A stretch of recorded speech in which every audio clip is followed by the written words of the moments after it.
Hello and welcome to the Eve Reader podcast. My name is Zendane and this is episode 57, The Jovian Wet Grave. Lieutenant Hiraki Prakotin looked at his freshly shaven face in the steel mirror in his cabin aboard the Caldari cruiser Okarioni. Immaculate. For the first time in weeks, the young lieutenant had an almost forgotten feeling of excitement in the pit of his stomach. Prakotin's father had fought in the war against the Galentian Federation, and his thrilling tales of battles and bravery had made their mark on the teenage mind of Prakotin. But the war had been over for 15 years, and in all the time that Prakotin had spent in the Navy, hardly anything noteworthy had ever happened. Scrubbing, drilling, sleeping. That seemed the be-all and end-all of Navy life. But then, less than 2 months ago, a new race had made contact with the Caldari. Prakotin knew little about the race, except that they were most likely of human origins. Shortly after the first contact, the Okarioni had been ordered to the frontier where the new race had introduced itself. And now, after days of uneventful cruising through Caldari space, the ship was nearing its destination, a rendezvous with a ship belonging to the new race. Prakotin straightened his jacket for the umpteenth time and left his cabin. While walking towards the bridge, his mind once again turned towards this unorthodox mission. There were too many loose ends and unanswered questions for Prakotin's comfort.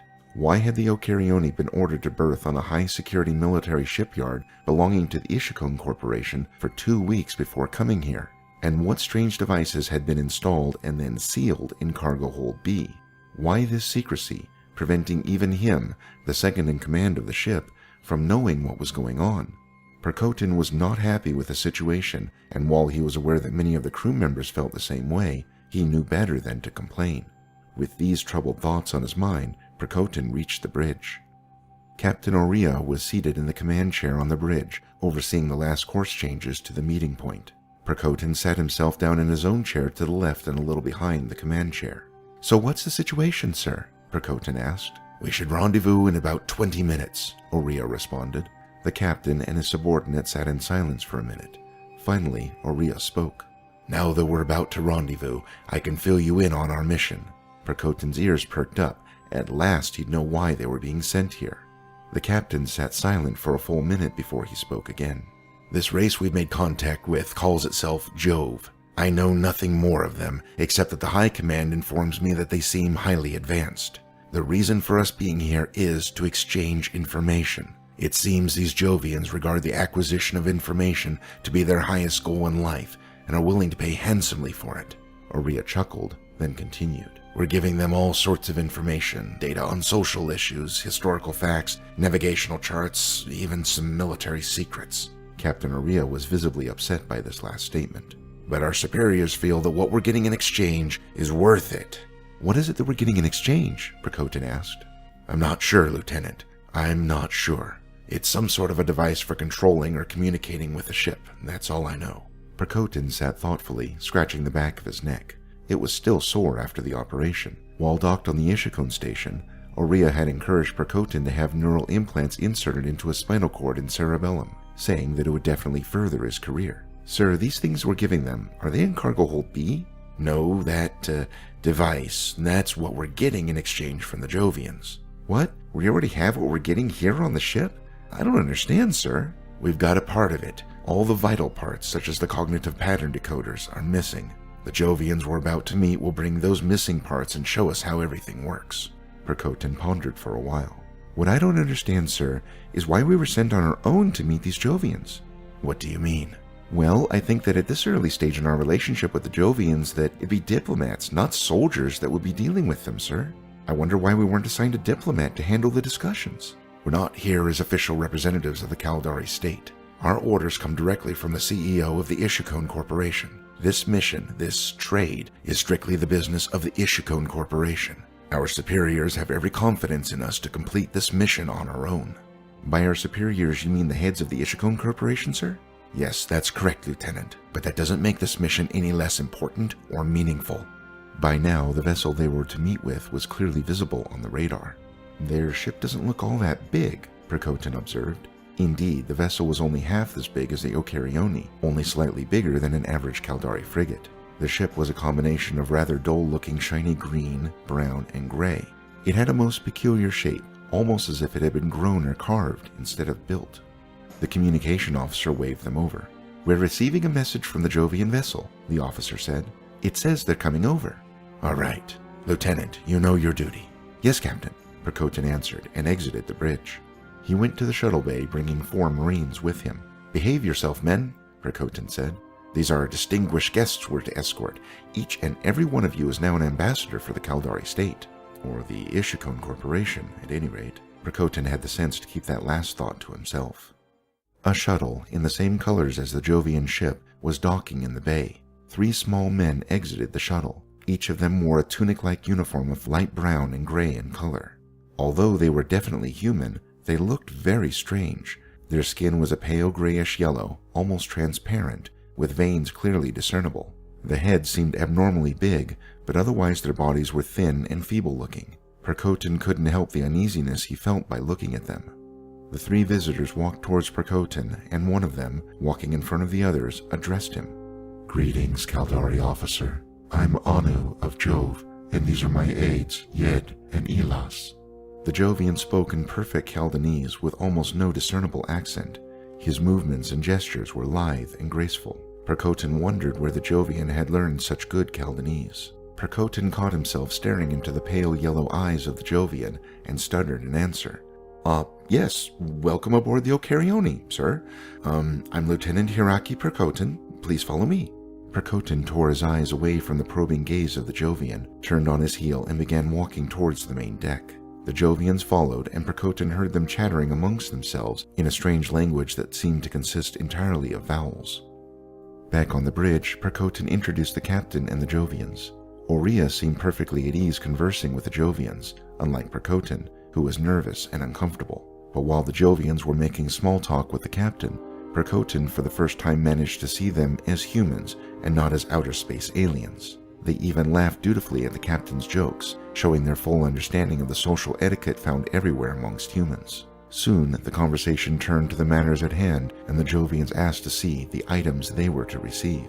"Lieutenant Percotin, bring the crate in my personal quarters," Aurea ordered Percotin, handing him a security key. "Bring it here to the bridge." "Yes, sir," Percotin answered, motioning the 4 Marines to follow him. As he was leaving the bridge, he heard one of the Jovians ask, "Has he been prepared, Captain?" And Aurea replied, "As much as he needs to be." Percotin hesitated for a moment, but then continued, contemplating what he'd overheard. Were they talking about me? He thought. The crate was not all that big, maybe 1 meter in length and half a meter in height and breadth, but it was surprisingly heavy. Percotin unlocked the security bindings, and the 4 Marines struggled with it to the bridge. Percotin handed Aurea back the security key, and the captain used his personal code on the crate. The lock snapped open with a loud hiss, and Aurea stepped back, allowing the Jovians to access the crate. Anu opened the crate and began pulling items out of it and handing them to his assistants, who compared them to a list they had, marking things off. Once the Jovians were satisfied that everything was as it should be, they began studying the items carefully. They fired up hologram reels and fast-forwarded through them, casting flickering lights around the bridge and making the head of the Caldari spin in confusion. They worked incredibly fast, inserting data disks and info clips into their palm computers, scanning the contents for a few seconds, then throwing it away for another. After a few minutes, the Jovians suddenly stopped all at once and began chattering excitedly to each other. It was obvious that they were satisfied with what they had seen. "This crate contains what we bargained for. Please take it to our shuttle," Anu said to Aurea. "First, let's make sure everything we bargained for is in order." Percotin noticed a momentary hesitation in Anu before he answered. "Of course, Captain. A deal is a deal. Everything according to the plan, eh?" "Yes," Aurea answered, glancing at Percotin. "According to the plan." The doors to cargo hold B had been welded shut, and it took a few minutes to cut them open. Percotin felt his gut tighten in excitement, but also dread. He'd always prided himself on having full knowledge of every situation, full control. Now that he was left more or less in the dark, he feared the unknown. Percotin remembered a saying of one of his teachers in officer training: always expect the unexpected, then all surprises will be pleasant ones. Somehow this did not comfort him all that much at the moment. The inside of cargo hold B was cold and darkly lit. In the middle of the floor was a black metal object, about 4 or 5 meters tall. Numerous pipes and wires linked it with the walls of the cargo hold. The object was obviously of Jovian design, It had the same oddly carved shape as a Jovian ship and shuttle. The Jovians walked up to the object and made a quick inspection of it. "This is a capsule," Anu said to the assembled Caldari. "It is used to control a ship. With it, a ship as big as this one can be controlled with only a handful of crew. Smaller ships, like your frigates, can even be controlled by a single person." "How is this possible?" Oriya asked. He was obviously skeptical, even if he didn't seem as surprised by what Anu said as the other Caldari. "The controller, captain if you like, of the ship is stationed inside the capsule. Through it, he is neural-rigged to all parts of the ship. The capsule is like one giant computer, with the captain at its core, controlling everything." "But how can a single man control an entire ship?" "Thank you, Captain. I was coming to that. As I said, the captain acts as the central unit in a highly advanced computer. This role allows him to access and evaluate data at extreme pace. He can easily handle the jobs it takes 5 or 10 people to do normally. It also makes him a better commander. He has a better understanding and awareness of his environment. He is not bogged down by tedious crew management issues, and frequent communication breakdowns are now history." Anu paused, looking over the faces of the thoughtful Caldari standing before him. "So what's the downside?" Percotin asked. "There's always a downside." "Not in this case, Lieutenant. The capsule offers greater control to ships, yet fewer crew members. As you know, one of the biggest costs of maintaining a ship is training the crew. This cost is now much reduced. We Jovians are not numerous, yet we can field a very formidable fleet because of capsules." "So what about this capsule controller? Can anyone control this thing?" Oriya was obviously eager to garner as much knowledge as he could about these capsules. "Not anybody, no. The controller must have the required neural implants." Percotin fingered the newly installed implants at the back of his neck, a grim realization dawning in his mind. "But why this huge structure? Couldn't the controller simply be strapped into a neural chair?" "No, Captain. The neural riggings for the capsule are much more elaborate and advanced than those you know. They require the user to be in complete stasis for efficient usage. The capsule is filled with a fluid in which the captain floats. This fluid filters out all external interferences, as well as protecting and nourishing the captain."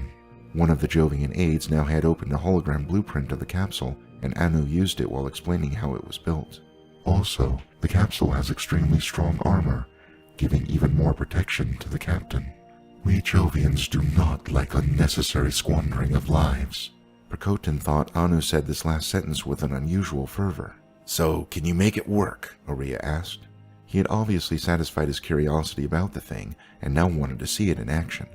"Yes, as long as your engineers followed our instructions correctly when building the capsule and connecting it to the ship." "You mean this capsule will take control of the ship?" "Yes, but we can override it easily. This is only for demonstration purposes." The Jovians began working on various control panels on the capsule. One by one, the systems in the capsule came to life. Lights started blinking, and a low humming noise emanated from it. Finally, Anu turned to the Caldari. "The capsule is now operational. It is ready for testing." The eyes of the Jovians and Captain Oriya turned to Percotin. He felt like a mouse trapped in a cage. He knew now that Oriya's suggestion about the neural implants hadn't been based on friendship. He'd been cunningly manipulated into this position, and he knew it was impossible to refuse now. But why this duplicity? Why hadn't they simply ordered him to take the implants? You want me to go into that thing, sir?" Percotin stammered, hoping against hope that his suspicions were false. "Yes, Lieutenant. You have the honor of being the first Caldari to test a capsule. Don't you feel honored?" Yes, sir. I'm deeply honored." The two Jovian aides were now standing beside him. Percotin began walking forward, as if his body was moving on its own accord. He was now standing before Anu, who placed his hands on the back of his neck. Anu explored the neural implants with his fingers and stared intently into Percotin's face. Percotin couldn't make himself meet the gaze. "Please stand absolutely still. We need to attach the interface." Percotin was too numb to answer, let alone move. One of the Jovians placed a tight rubber cap with lots of tube sockets over his head, covering his eyes and ears. Another Jovian inserted tubes into his nostrils. Finally, he felt his neural implants being connected. "He is ready," a voice said. Percotin felt hands leading him. He was lifted, and he felt liquid engulf him. He was sinking, but he could still breathe through his nose. He couldn't see, and he couldn't hear. All he felt was this cold, sticky fluid all around him. He was inside the capsule. Percotin slowly ran his hands over the inner surface of the capsule. It was very smooth, and Percotin found no seams or cracks. He found no controls or buttons for that matter. The capsule was tightly closed, and there was no discernible way to open it from the inside.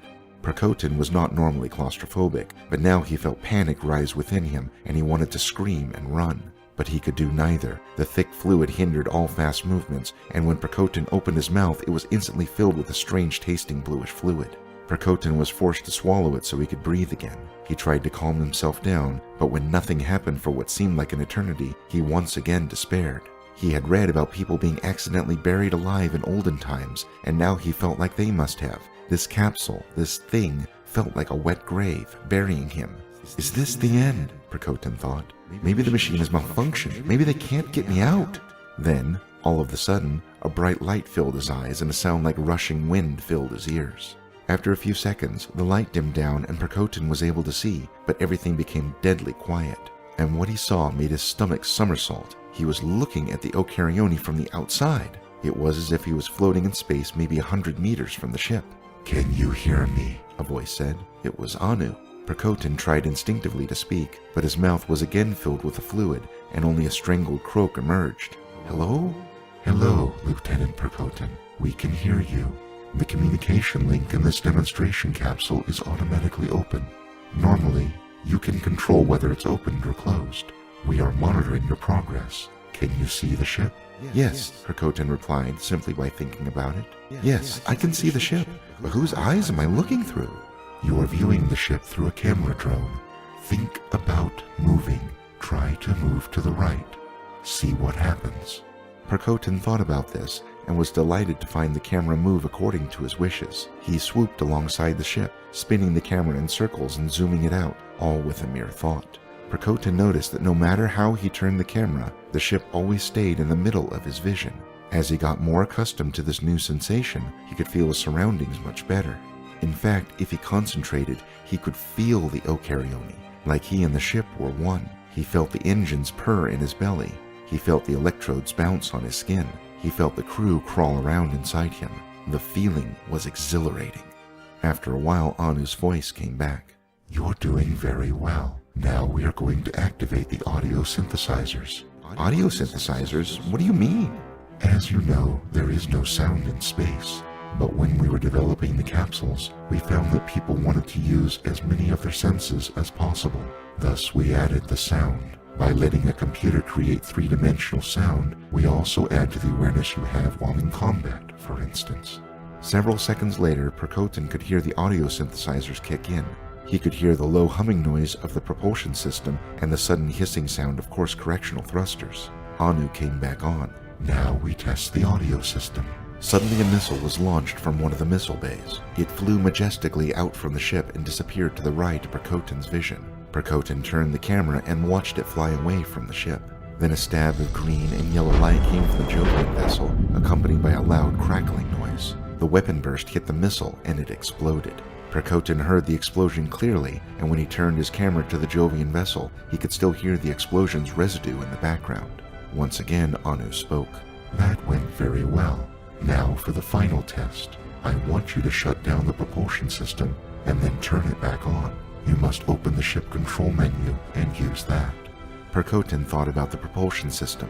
Nothing happened. Then he thought about controlling the ship. And then, before him and overlaying the ship, a menu appeared. Percotin navigated himself through the menu with his mind and found the shutdown sequence for the propulsion system.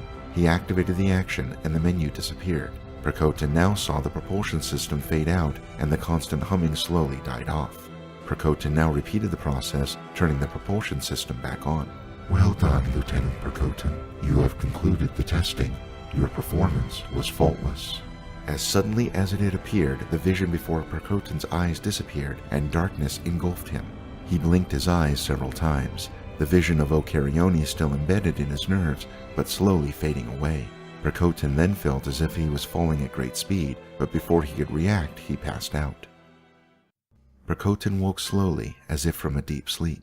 His eyes were open and he was staring at a dull gray wall. He tried to look around, but found that he couldn't. He felt strangely disoriented. From somewhere behind him, he heard low voices speaking. He recognized the voice of his captain and that of Anu of Jove. He tried to speak to let them know he was awake, but nothing happened. Suddenly, the chatter in the background registered in his mind. I have examined him. I am afraid the symptoms all point towards it. This mind lock, as you call it, is it permanent? I'm afraid so. We have studied it thoroughly and found no cure. It is a shame, if I may say so. But how do you prevent it in the first place? I mean, was this bound to happen? Under the circumstances, yes.